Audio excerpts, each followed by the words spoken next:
Mais avant, je voudrais saluer votre engagement pour la paix dans le monde. Seigneur, Bassirou, on t'a fait quoi? Donald Trump est engagé pour la paix dans le monde. C'est pour ça qu'il a jeté des bombes sur les sites nucléaires iraniens. C'est pour cela qu'il a accompagné Netanyahou pour massacrer les Palestiniens à Gaza. Donald Trump, c'est pour ça qu'il est en train de chasser par charters entiers les migrants des États-Unis. C'est ça. C'est ça la paix dans le monde. C'est pour cela qu'il est en train de chercher des pays où ils peuvent déverser les migrants refoulés du territoire américain. C'est ce que vous appelez la paix dans le monde. Mais Bassirou Diomaye Faye, vous vous moquez du peuple sénégalais, vous vous moquez de vous-même, vous vous moquez de votre conscience, vous vous moquez de Dieu. Si vous présentez M. Trump comme quelqu'un qui se bat pour la paix dans le monde, on se demande à quoi vous servez pour le peuple sénégalais, avec un tel degré de vassalité. C'est-à-dire, on en vient à regretter presque Macky Sall. Macky Sall avait en fait plus de courage politique dans les arènes internationales que Bassirou Diomaye Faye. Oui! Macky Sall, pourtant, qui est un vassal france-africain, était capable de plus de vérité que ce Diomaye. Mais Diomaye, mais c'est une simple victoire. C'est une semaille. C'est une faille. Diomaye Faye. Son faille là, laissons le nom des failles tranquilles. Mais Diomaye est une faille. C'est une faille pour le Sénégal et l'Afrique. C'est pas possible. Que dans un environnement de paix et de sécurité. Et vous êtes un bâtisseur de paix partout dans le monde. Il dit que Donald Trump est un bâtisseur de paix partout dans le monde. Moi, je vois seulement les images des bombes américaines jetées par Trump sur l'Iran. Et je vois comment Trump bâtit la paix. Et quand une bombe tape au sol, elle explose tout. Hein?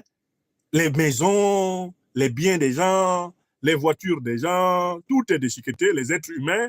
Et qu'est-ce qu'elle est belle, la paix de Trump. C'est une paix, en fait, post-nucléaire. C'est une paix. Donc, c'est trop beau, etc. Mais le monument qu'il faut écouter, c'est Bassirou Diomaye Diakhar Faye. Bassirou Diomaye Diakhar Faye, lui, il s'occupe d'humilier la jeunesse africaine. C'est un excellent cirage de pompe. De tous les chefs d'État africains invités dans cette galerie, dans cette scène humoristique et ubuesque de politique impérialiste, celui qui a volé le plus bas de tous, c'est Bassirou Diomaye Faye du Sénégal. Nous allons l'écouter. Mais avant, je voudrais saluer votre engagement. On lui donne la parole. Je voudrais d'abord vous remercier pour l'invitation et dire l'honneur que nous avons aujourd'hui concernant particulièrement d'être à la Maison Blanche et pour pouvoir échanger avec vous sur le nouveau cadre de partenariat que vous voulez définir avec l'Afrique concernant particulièrement les investissements. Mais avant, je voudrais saluer votre engagement pour la paix dans le monde. Seigneur, Bassirou, on t'a fait quoi? Donald Trump est engagé pour la paix dans le monde. C'est pour ça qu'il a jeté des bombes sur les sites nucléaires iraniens. C'est pour cela qu'il a accompagné Netanyahou pour massacrer les Palestiniens à Gaza. Donald Trump, c'est pour ça qu'il est en train de chasser par charters entiers les migrants des États-Unis. C'est ça. C'est ça la paix dans le monde. C'est pour cela qu'il est en train de chercher des pays où ils peuvent déverser les migrants refoulés du territoire américain. C'est ce que vous appelez la paix dans le monde. Mais Bassirou Diomaye Faye, vous vous moquez du peuple sénégalais, vous vous moquez de vous-même, vous vous moquez de votre conscience, vous vous moquez de Dieu. Si vous présentez M. Trump comme quelqu'un qui se bat pour la paix dans le monde, on se demande à quoi vous servez pour le peuple sénégalais, avec un tel degré de vassalité. La suite. Et l'incroyable succès diplomatique que vous avez réussi à l'est de la RDC. Voilà, il arrive lui aussi là-bas. L'incroyable succès démocratique qui a consisté à exproprier les Congolais de la prépondérance sur leurs terres rares, sur leurs minéraux précieux, eh bien, Bassirou Diomaye Faye appelle ça un extraordinaire succès diplomatique. Vous voyez ce que c'est, ce monsieur? Quand il est allé encourager le dictateur Alassane Dramane Ouattara en Côte d'Ivoire, je vous avais déjà dit que cet homme-là amènerait les Sénégalais de déception en déception, tellement il est lâche, incapable d'assumer la vérité face à ses semblables, les humains. Vous voyez maintenant un accord dont la moindre lecture prouve qu'il s'agit d'une expropriation de la République démocratique du Congo. cet accord est présenté par un soi-disant dirigeant panafricaniste sénégalais comme une exception. Mes collègues l'ont souligné. Vous avez dit que ça a duré, que ça a fait beaucoup de dégâts, de victimes. Heureusement que vous... Ouais, il décrit la guerre comme étant une chose dans laquelle les responsabilités humaines ne sont pas impliquées. Ça a duré, ça a fait beaucoup de dégâts. Non, Bassirou Diomaye Diakhar Faye, quand on veut parler d'une guerre, on parle de ses causes et on parle de ses conséquences avant d'aboutir aux solutions. Quelles sont les causes de la guerre au Congo? Les causes de la guerre au Congo, c'est le financement et l'armement remis par les puissances occidentales, en tête desquelles les États-Unis, au Rwanda et à l'Ouganda, pour pénétrer avec leurs troupes officielles et avec leurs milices au Congo et faciliter l'exportation frauduleuse des richesses du Congo. Voilà l'origine de la guerre. Voilà les causes. Bassirou, ce n'est pas une affaire de ça. Un chef d'État qui s'exprime dans un lieu public et solennel, en commençant ses phrases par ça, il n'est pas au niveau. Je suis désolé pour le Sénégal, il n'a pas le niveau. Ça. Écoutez, c'est quoi ces phrases-là qui commencent par ça? Je préfère qu'il parle Wolof et qu'on traduise. La belle langue africaine Wolof, là. Bassirou Nakala parlait quand il est en mission internationale et qu'on traduise en français ou en anglais. Mais qu'il ne déchire pas à ce point les formules. J'ai dit que ça a duré, que ça a fait beaucoup de dégâts, de victimes. Heureusement que vous... Ça a fait beaucoup de dégâts et de victimes. Ce n'est pas ça qui a fait cela. C'est l'armée rwandaise, c'est l'armée ougandaise et leurs mercenaires. Et l'armée rwandaise et l'armée ougandaise sont des armées de valets de l'OTAN. Ce n'est pas ça qui a fait. C'est l'OTAN, ces mercenaires rwandais et ougandais qui ensanglantent le Congo avec le soutien de dirigeants congolais corrompus. Tout cela a un nom. Ce n'est pas ça a fait beaucoup de morts, ça. Les millions de Congolais qui ont été ensevelis précipitamment dans la mort, d'autres blessés, traumatisés à vie, survivants comme des fantômes dans leur propre pays, méritent qu'on nomme le mal du Congo. Un président africain ne doit pas parler d'une guerre africaine sans en préciser les responsabilités. Il vaut mieux ne pas en parler. Si vous en parlez, vous devez avoir le courage de dire quelles sont les causes, de dire quelles sont les conséquences et de dire quelles sont les solutions. Parler, c'est exprimer une pensée. Et penser, c'est aller à la recherche de la vérité. Même si on ne la possédera jamais absolument, il faut se mettre en chemin courageusement. Et c'est cela servir un peuple. Bassirou Diomaye Diakhar Faye. Non pas jouer au lèche-cul à Washington. C'est très grave. Vous êtes là à cette période, 30 années après, pour mettre fin. Et je vais vous dire, le soutien de l'ensemble de l'Afrique dans les initiatives contribue à... Alors, lui dit le soutien de l'ensemble de l'Afrique. Quel ensemble de l'Afrique? C'est le soutien de l'Afrique vassale. Il faut être précis, Bassirou. Vous représentez l'Afrique des vassaux, l'Afrique néocoloniale. Vous représentez l'Afrique des valets de l'impérialisme occidental. C'est celle-là qui soutient les fausses solutions trumpiennes. L'Afrique en lutte, l'Afrique souveraine, l'Afrique digne, l'Afrique qui marche dans les sentiers de vérité, justice, solidarité, ne soutient pas cette politique, qui est une politique duplicitaire, du pompier pyromane. On nous attaque à travers des groupes terroristes d'un côté, et de l'autre côté, on prétend nous aider à les combattre. On attaque la République démocratique du Congo à travers l'instrumentalisation du Rwanda et de l'Ouganda, et on prétend maintenant vouloir lui apporter la paix, la sécurité et tout cela. Nous refusons cela. Nous refusons de participer à ce complot contre l'Afrique. Nous refusons de participer à ce deux poids, deux mesures, à cette duplicité démoniaque contre le peuple africain. Nous refusons que notre nom soit associé à une quelconque complaisance. Nous refusons cela. Et aucun militant véritable du mouvement PASTEF ne peut cautionner ce que dit Bassirou Diomaye Diakhar Faye. Les cadres du mouvement PASTEF, dont plusieurs ont tout le niveau nécessaire, possèdent les informations sur la nature profonde du conflit congolais. Ousmane Sonko, Premier ministre, sait ce qui se passe au Congo. Ce n'est pas la responsabilité de ça a tué, ça a mangé, c'est mort, ça a fait des millions de morts. Ça n'a pas, c'est pas ça qui agit là-bas. Ce sont des gens, des intentions, des humains, des organisations, des États. Ce sont des visages. Et les actes sont traçables. Les archives parlent. Prenez une archive toute simple que vous pouvez citer. L'Union européenne qui signe un accord d'exploitation du minerai du Congo avec le Rwanda. Cet accord existe, non? L'Union européenne a signé un accord d'exploitation du minerai congolais, mais avec le Rwanda qui n'a pas de minerai. Dites-moi comment c'est possible si en réalité, ce n'est pas l'aveu qu'on utilise le Rwanda pour piller le Congo. Voilà une preuve. Vous pouvez la citer en disant, Monsieur le Président Trump, cette guerre que vous voyez, les responsabilités remontent en fait à plusieurs de vos collègues. Les responsabilités de cette guerre remontent à plusieurs de vos collègues dirigeants occidentaux. Et il faut que vous vous rendiez compte que cette guerre du Congo n'aurait pas été possible sans le soutien de l'Union européenne et des dirigeants américains avant vous.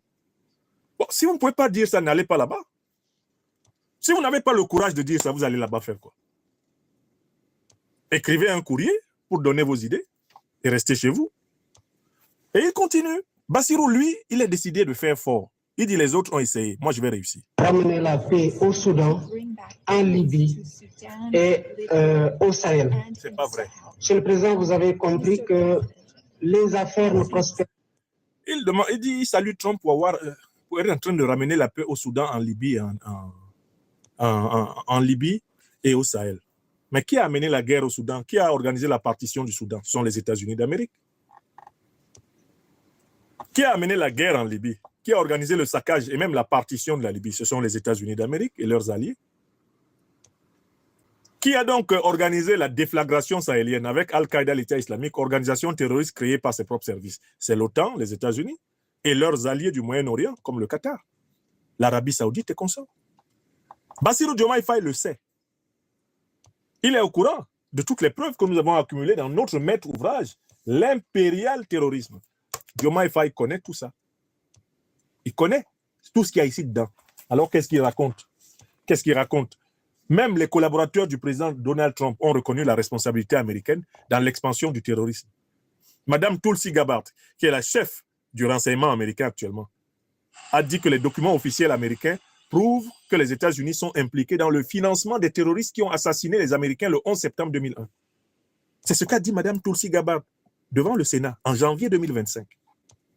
Monsieur Elon Musk, qui vient de rompre son alliance politique avec Donald Trump, a fait des déclarations du même sens quand il était à la tête de la DOJ, l'institution chargée de la bonne gouvernance aux États-Unis.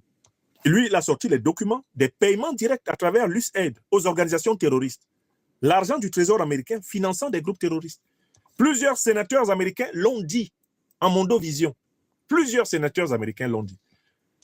Donc, comment Bassirou Diomaye Diakhar Faye peut essayer de nous présenter le président Trump qu'on a vu en compagnie du grand terroriste Ahmed Al-Shara, un terroriste et haut dirigeant d'Al-Qaïda de l'État islamique. On les a vus à tuer à toi, eh bien, au Qatar, sous la couverture des princes qataris et saoudiens. Mais comment Bassirou Diomaye Faye, avec cette congruence de faits, de duplicité, de double langage et de mépris pour les victimes africaines du terrorisme, comment il peut passer cette pommade à ce type? Comment il peut le flatter dans ces conditions? Si ce n'est pas le pire produit de sa génération politique. C'est très grave. C'est-à-dire, on en vient à regretter presque Macky Sall. Macky Sall avait en fait plus de courage politique dans les arènes internationales que Bassirou Diomaye Faye. Oui! Macky Sall, pourtant, qui est un vassal france-africain, était capable de plus de vérité que ce Diomaye. Mais Diomaye, mais c'est une simple victuaille. C'est une semaille. C'est une faille. Diomaye Faye. Son faille là, laissons le nom des failles tranquilles. Mais Diomaye est une faille. C'est une faille pour le Sénégal et l'Afrique. C'est pas possible. Que dans un environnement de paix et de sécurité. Et vous êtes un bâtisseur de paix partout dans le monde. Il dit que Donald Trump est un bâtisseur de paix partout dans le monde. Moi, je vois seulement les images des bombes américaines jetées par Trump sur l'Iran. Et je vois comment Trump bâtit la paix. Et quand une bombe tape au sol, elle explose tout. Hein? Les maisons, les biens des gens, les voitures des gens, tout est déchiqueté, les êtres humains, Et qu'est-ce qu'elle est belle, la paix de Trump. C'est une paix, en fait, post-nucléaire. C'est une paix après la disparition de l'humanité. C'est la tranquillité de la terre détruite par la folie de l'homme que Bassirou Diomaye Faye félicite. Vous imaginez quelqu'un, un président qui envoie des avions bombardiers tirer sur des sites nucléaires? Mais c'est du jamais vu dans l'histoire de l'humanité. Tous ceux qui ont fait cela, avant, prétendaient que c'est arrivé par erreur. Non, Donald Trump a envoyé des avions. Il dit, il y a des combustibles nucléaires là, tirez dessus. Là-bas, tirez dessus. Là-bas, tirez dessus. Avec le risque qu'une munition vienne rencontrer l'uranium et provoquer une explosion potentiellement plus dangereuse que celle de Tchernobyl. C'est de ce monsieur que Bassirou parle? Ou bien, il a bu quoi même avant de parler? C'est triste. Pour rendre ce climat d'investissement favorable, le monde entier vous en sera particulièrement reconnaissant. C'est pas possible. Concernant le Sénégal, Mais je dis, il implique l'Afrique, le monde entier. On lui a fait quoi? Bassirou, nous, on sera reconnaissant de quoi là-dedans? Est-ce qu'on l'a envoyé bombarder l'Iran? Est-ce que nous sommes complices du génocide des Palestiniens? En quoi serons-nous reconnaissants au président Trump? Qu'est-ce qu'il a fait pour nous? En quoi serons-nous reconnaissants qu'il ait exproprié les Congolais pour partager leurs richesses avec les Rwandais et les Ougandais et prioritairement en prendre le gros en tant que le superviseur? En quoi on va lui dire merci? Pourquoi? De nous piller? Merci pour les bombes? Mais je me demande vraiment sincèrement si ce président est même entouré de conseillers. C'est triste, hein? Peuple sénégalais, vous pensez vraiment que ce monsieur-là est sérieusement président? Après, vous allez dire non, il ne faut pas parler comme ça à notre président. Mais regardez son comportement. Le monde entier vous sera reconnaissant. Quel monde entier? que je dirige depuis bientôt 15 mois ou 16 mois, je voudrais, parlant d'affaires, rassurer l'ensemble des investisseurs américains sur la stabilité politique du pays. Alors donc, il en vient à la livraison, hein, le geste tshisekédien, la livraison des richesses du Sénégal à Trump. Et là, il va être précis. Il va dire à Trump là où il faut venir prendre, que c'est là. Venez prendre. Écoutez. Auction. Je vends, je perds. Et le contexte favorable du cadre réglementaire que nous sommes en train davantage de parfaire pour qu'il soit plus propice à l'investissement. Et je voudrais juste parler de... Voilà quelqu'un qui entre dans l'ajustement néolibéral. Le cadre réglementaire doit être plus propice à l'investissement. Ce n'est pas cela, la fonction d'un président. La fonction d'un président, c'est de créer un cadre réglementaire qui est plus propice aux populations de son pays. L'investissement n'est pas le but de l'économie, c'est le bien-être des populations. Vous voyez déjà pourquoi on n'a pas affaire là à une doctrine panafricaniste de gouvernement? Voilà quelqu'un qui dit qu'il va arranger le Sénégal pour qu'il soit propice aux investissements. Mais alors, ça veut dire que quoi? Il faut privatiser tout le Sénégal. Parce que si le Sénégal devient ce qu'il doit être uniquement parce que l'argent étranger est entré, mais les étrangers auront les plus grandes parts de l'économie sénégalaise. On va se retrouver avec une situation comme Paris, sous l'emprise du Qatar, à l'instar du célèbre club de football français, dont les Français sont fiers, mais dont très peu de Français semblent se rendre compte qu'il ne leur appartient pas. Le PSG est un club français de nom. Il appartient au Qatar. Voilà la réalité. Les gens se gargarisent. Notre PSG, c'est votre club. C'est votre argent qui fait fonctionner le PSG. C'est vous qui payez les joueurs, qui achetez les joueurs. Pas du tout. Donc, voilà Bassirou. Son modèle, c'est favoriser l'investissement. Qu'en est-il du bien-être de tes populations? Parce qu'il ne suffit pas de favoriser l'investissement pour que ta population entre dans le bien-être. L'investissement peut être invasif, intrusif. Il peut être polluant, comme la destruction des nappes phréatiques du nord du Niger par Areva. Vous parlez de quoi? Il faut faire venir les investissements comme ça, dans tous les sens en Afrique. C'est cela le sens du développement, un concept purement cumulatif. C'est très grave. Et il continue. Oui? Deux projets qui me semblent être une opportunité exceptionnelle. Voilà, là, il a pour le potentiel du pays, je voudrais me référer aux données de l'US Ecological Survey, qui peut dire le potentiel minéral de notre pays. Donc, il se base sur les études d'une association américaine pour présenter le potentiel minéral du Sénégal et dire à Donald Trump de venir se servir. Et grâce à une entreprise américaine, nous avons découvert du pétrole et du gaz. Et il y a une opportunité exceptionnelle avec 950 milliards de mètres cubes de gaz qui attendent d'être exploités. Voilà, donc il demande à Trump de venir participer à l'exploitation de 950 milliards de mètres cubes de gaz.